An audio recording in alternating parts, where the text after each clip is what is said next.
attribute the success.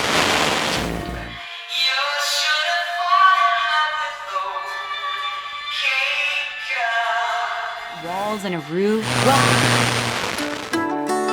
Though you merely need to cross a narrow channel to get to it, Cape Cod is a world of its own. It is an agent of sensory blitzkrieg. The greens and blues are of a deeper hue and refract a syrupy pouring of gold at dawn and at twilight.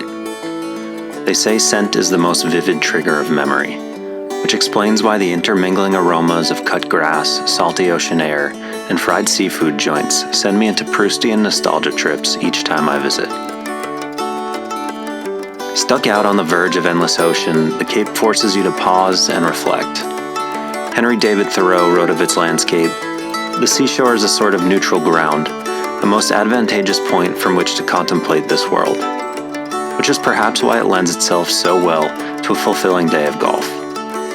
There's more than par to consider out here, whether that be the mysterious traces of a great architect, the ambient and hypnotic tumble of waves down the road, or the promise of a nourishing cup of post-round clam chowder. There's no shame in letting your mind wander out on Cape Cod, especially when you've given yourself 45 holes to do it.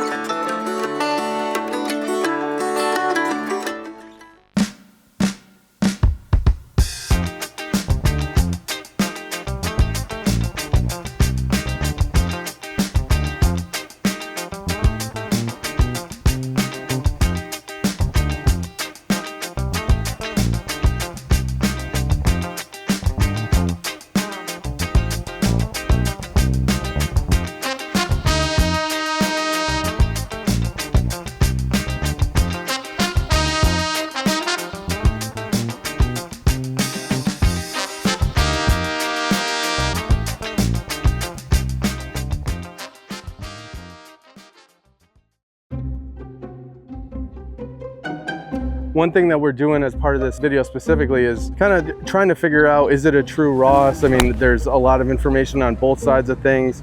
What do you think? Do you think this has Ross features? Do you think it's a true Ross? Do you think there may have been work somewhere along the way? 100%. Well, I do believe this is a Ross course. So we'll ask a few on that. I was debating Tim Garish about it the other day. Well, it'll be a great opposite voice. And I'll just ask it up front. Do you think Bass River is a Donald Ross design? No. It's all the contours of a Ross course, small greens, false fronts. It's pretty much a Ross course, so at least 9 holes at least, you know. The green complexes, the elevated greens for sure. There's a lot of similarities. And I've left this out. This is the history of Bass River, which is fascinating. It's got some great photos from way back and etc. But Donald Ross doesn't even get a mention in here. So in fact, we're going to have some paperwork. Mr. Hewins was the head golf pro here for 50 years, and he's got a lot of memorabilia down in his basement. He says it goes back to 1925. Have you found any archival drawings from earlier days of the course at all? No, they're saying that what I've been told is they think that all the Ross plans were when the clubhouse burnt down. That's what they think. There's no evidence to that, but we have nothing that links Ross to here. But when you drive around, you could see so many similarities. Mentioned in the Donald Ross Society, but again, as far as going back to finding out, when Ross was here, how long he was here, what he actually did when he was here, that's always been a kind of a gray zone for us. But we seem to think with a lot of the design features on this golf course that he might have had a hand in quite a bit of it, but we're not quite sure, to be honest with you. Anytime that working on a project associated with Donald Ross, one of the first 5 things is let's reach out to Tufts Archives and see what they have. Tufts Archives had 0. It's like, oh, okay, that was confusing, right? Because you say, well, if they're promoting it so much, there's got to be a letter, there's got to be something, did he stop by and do routing? Who knows, right? All sorts of things could have happened. But you can find connections to different golf holes. So we just played Bass River. I can think of 3 or 4 holes at other Donald Rosses that I played on a regular basis in Central Mass, and I can see that looks just like that, that feels just like that, and it makes sense. And you look at some of his other courses too, and there's other similar golf holes. So not that he has template holes in the way that CB McDonald and Seth Rayner do, but you know, as an amateur in this space, it certainly feels like there's connections and similarities. Yeah, I agree. And I think an interesting thing as someone who's not a golf course architect and not a professional in that field, it's always interesting to see somebody's name on a course. And then, you know, it's been a century plus. How do you assess what was that architect's work from that time? How much has changed? Have they gone back and tried to restore that? Are there even blueprints to try to do that? And I think that's kind of fun when you go to a course, especially in a public course that doesn't have the funding to constantly go back and preen and kind of look for bones. And we're not even sure 100% that this is a Donald Ross, and maybe we're casting our idea of what Ross is onto the golf course itself. What I think it does, and I think a lot of people are probably in the same boat of, I read a little bit about Donald Ross. I have an idea based on other Donald Ross courses that I've played. I don't know for sure. Like, I don't know, you know, some of the readings you'll do. Oh yeah, he liked to have a foot to 18 inches of height differential when he had a 2-tiered green.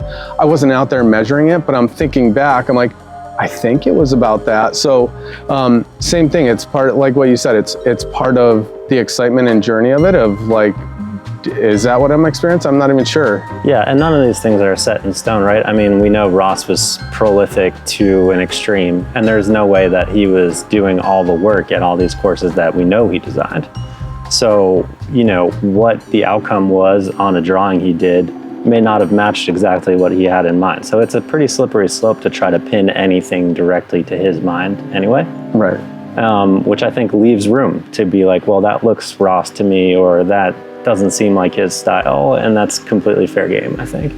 But the best hole, I think, is the 12th now, and the second, which is a par 4, a dog leg up, and it's just a treacherous hole. It really is. Greens are tough too on that one. The second hole is one of the most memorable on that golf course. It starts with the tee shot. It's a very intimidating tee shot coming out of a chute. There is this sense of openness beyond it, even not knowing the course that well. You can kind of feel and see it and have this, I guess, false sense of comfort up there, as it turned out. Kind of, but also it's severely uphill, we should mention as well. Right. So you don't even see the fairway itself. You just see a window, right? Which for some people that might help. Like it visualizes the shot that you need to hit for you. Just throw it through that chute. I hit it down into the hazard on the right, so it didn't work out so well for me in that window, but it's a pretty extreme looking tee shot. Yeah, and it's one of those things where then you get up there and it opens up, and then you get the reveal of what's below. That part of the property is really interesting because you drive in and the course looks pretty flat, and you assume Riverside maybe that everything's going to be that way, but there's this little, I don't know if it's a retention pond, but it's a pond that kind of pulls a lot of the land down towards it. And one of the things we know that Ross did a lot was, if there was any kind of severe land on the property, he was going to steer right into it, right? You were going to play into the most intriguing land, and that way these dramatic shots are natural to what was there. And I think number 2 is a great example of that. Isn't that how it always works? Blow it 8 feet by and make it come back in. So the 8th hole, you start at the green and it immediately has the look of a, you know, what you think of when you think of a Donald Ross 2-tier green. Wider in the back, narrower in the front, a 2-tier about a foot or so difference between that lower front tier and the upper back tier. Well guarded by bunkers, both the front and the back, and that makes you think back to a time where some of those back bunkers were put in place to catch balls from going off into the road. In this case, the drive and pitch idea of it makes for a really fun playing of the hole. It allows you to hit it as far up as you want. It's pretty wide open. You can let it rip, or you can lay back. But with that 2-tier green, a lot of what's going to come into play, I think, is the need to control spin and to execute the shot. And naturally, I would think the farther up you are, the easier it's going to be to control and be more accurate into a small green like that. It was fun for you to hit driver up there. You were maybe 40, 50 yards from the green. And I laid back with a 5-wood and had that full wedge in. And I think we were both in comfortable spots while playing the hole completely differently. And that's neat on a hole that looks pretty banal from the tee. Like you said, you can hit it anywhere you want. And then you get up there and the green looks like you could throw a blanket over it. It's so small and it's so severely sloped that there's intrigue everywhere. And if the pin's up front in that bowl, it's birdie time. And if it's on the back, even though you had a little flip wedge into the green, a 4 might be a good number for it. Due to roll one in here. That's gotta come down. You can't leave that short. So that kind of risk reward we're talking about reminds me a little bit of number 13, which is the hard dogleg left. And what you were saying before about at some point you have to take on the challenge kind of raises its head up again, where at some point, you know, the credit card bill is going to come due, right? So off the tee, you can lay back and have a fuller shot in, or you can do what you did and take driver out and cut the corner a little bit. But hey, surprise, surprise, there's a bunker lurking on the other side of the fairway too. So you're taking on a lot of risk there, hoping to have that shorter wedge in. It's an example of absolutely perfect golf architecture. I just wasn't aware of it at the moment. Yeah. From the tee box, you can't see that fairway bunker's there. Yes, the carts are loaded with brand new technology that I wasn't looking at that clearly showed that bunker. And if I were to play again, I would know that it's there. But it's a perfect case of you really have to take on that tree line left if you want to hit driver, avoid that bunker, and have that short shot in. Or you play it the smart way like you did. I think it was 5-wood off the tee and a fuller shot in. Again, leaning on your approach play rather than off the tee to gain the advantage and set yourself up for a birdie. Yeah, just a really neat golf hole. And then it's followed up by another great one. I think that hole is a great example that the course comes back to over and over again of being playable for the high handicapper, and also an interesting strategic challenge to the low handicapper. So the tee shot's wide open, just throw it out there. The rough's not too punitive, at least when we played it. I'm not sure if they grow it up more. And then you're coming down to this green that sits on a lower point. There's a big slope that goes down. So, you know, a 20 handicapper, if their drive was pretty far back, they could run it down that slope and up onto the green. But if you're flying into that green, it's completely blind. And there's a devilish shelf on the back portion of it that's maybe 5 steps deep, I think. And right behind that is hazard, which drops off to that aforementioned lake.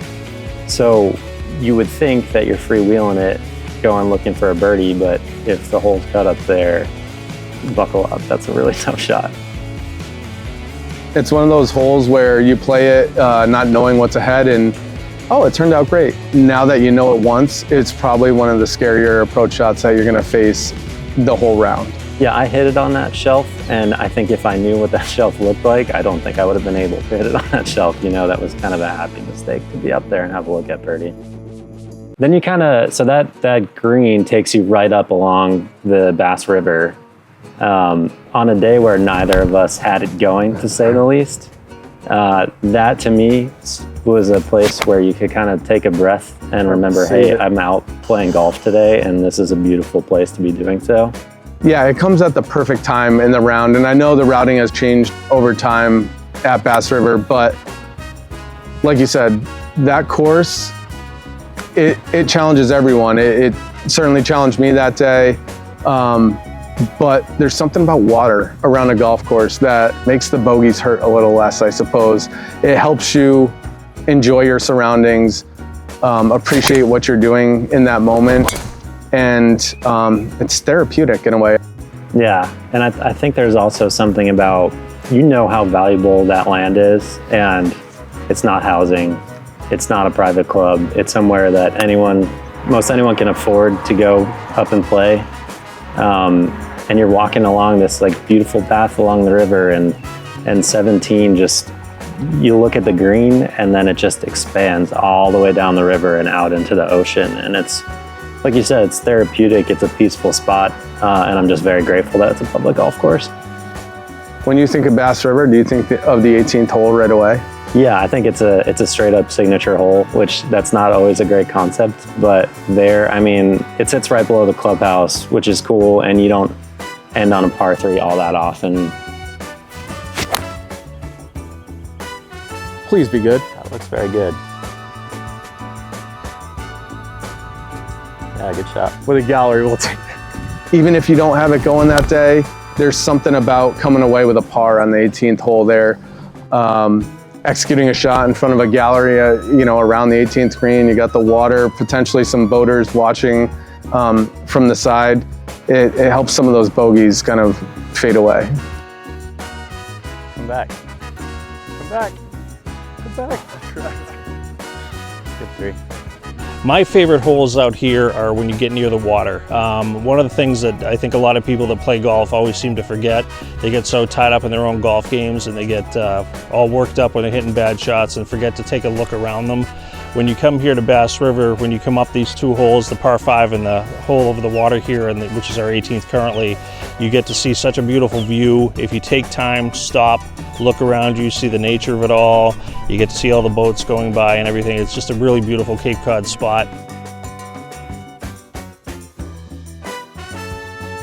don't know what that was. I needed to absolutely get every bit of it, and I took like a half swing. I don't know what I'm doing. I'm gonna walk this one up. You know where to sort something like that out? Shut up. The par 3 course. I kind of lost touch with par 3 courses, how special they can be, how important they can be, and in the case at Blue Rock, how challenging they can be. I mean, I think one of the things that gets painted with par 3 courses is easy, or just simplified architecture-wise. Blue Rock is not it. Blue Rock is as good of a golf course as it gets. It just so happens that every tee shot's an approach shot. I grew up getting dropped off at the town par 3 course. It was in the shadows of what we called the big course there on Long Island. And it was hit off mats, you know, and tiny greens that ranged from like 3 to 4 on the stimp meter. This place is not that. It is probably the best conditioned par 3 course north of Augusta, Georgia. That's a total guess, but it seems like a good one. It's in prime condition. The fairways are two-toned. It's a full experience.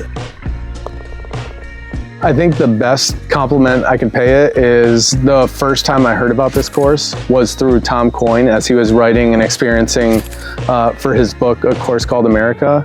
When he came through Massachusetts, he played something like 10, maybe 12 courses, and that's one that he chose.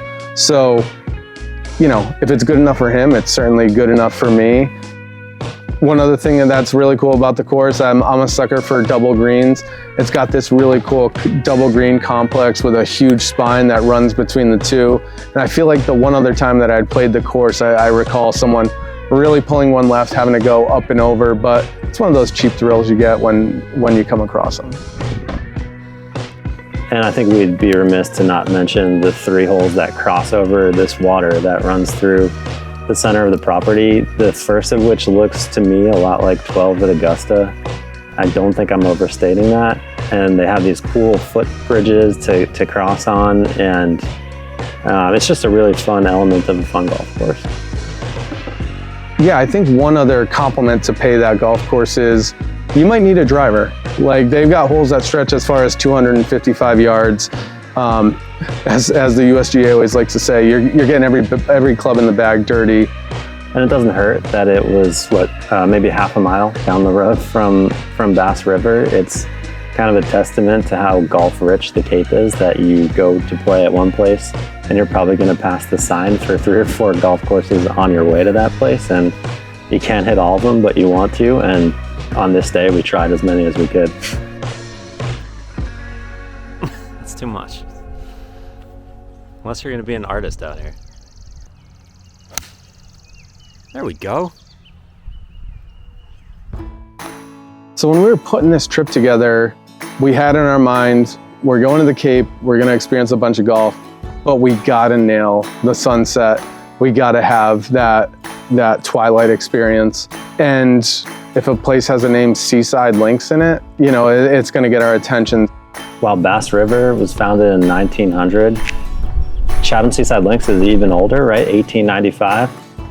And sometimes it feels like it. It's very quaint. It's tucked into a neighborhood of spas and multi-million-dollar houses, but it kind of retains its charm.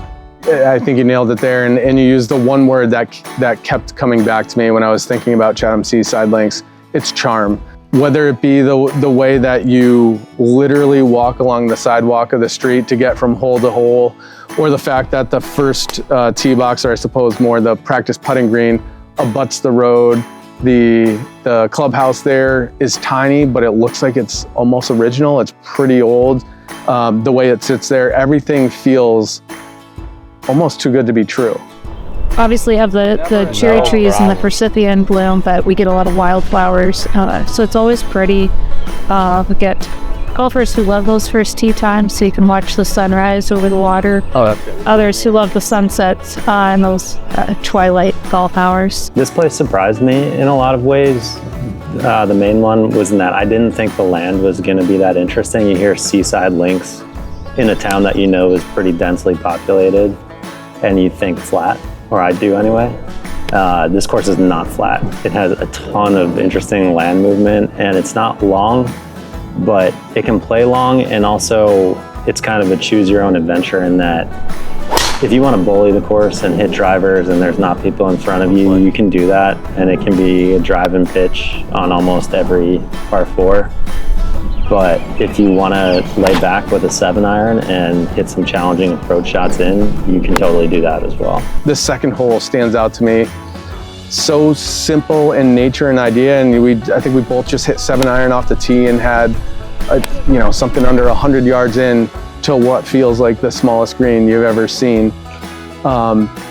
Sometimes that's just fun to be able to not even think, grab the 7-iron, hit, and just go play from wherever. We weren't trying to play to a yardage. We're just getting ourselves around this corner a little bit. We had played 36 holes when we got to Chatham.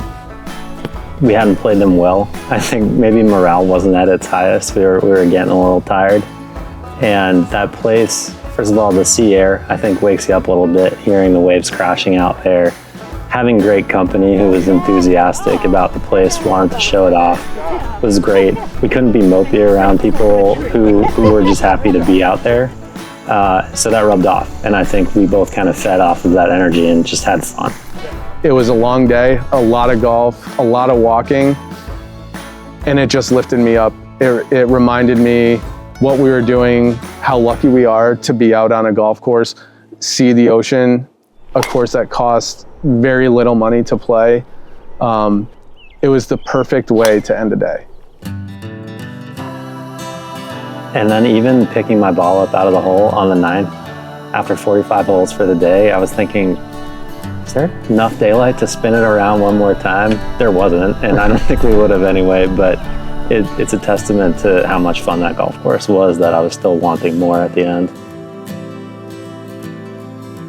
When I think about Cape Cod, I think of the golf, specifically the public golf. It seems like in every town you go, there's 2 municipal courses and either a par 3 course or a 9-hole course. There just seems to be a collection of golf that's unmatched in other parts of the state.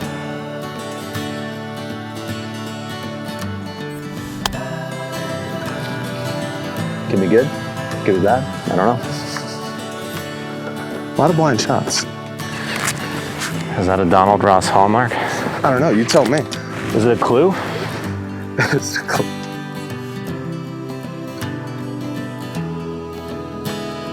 Do you have any doubt in your mind that maybe it could be a Ross? Oh, of course. Yeah.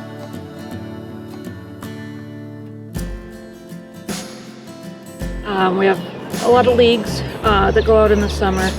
Some of those people are in their 90s, and at the same time we get a lot of families. People who played the course as kids, grew up, had their own kids, and have brought their kids back for their first round.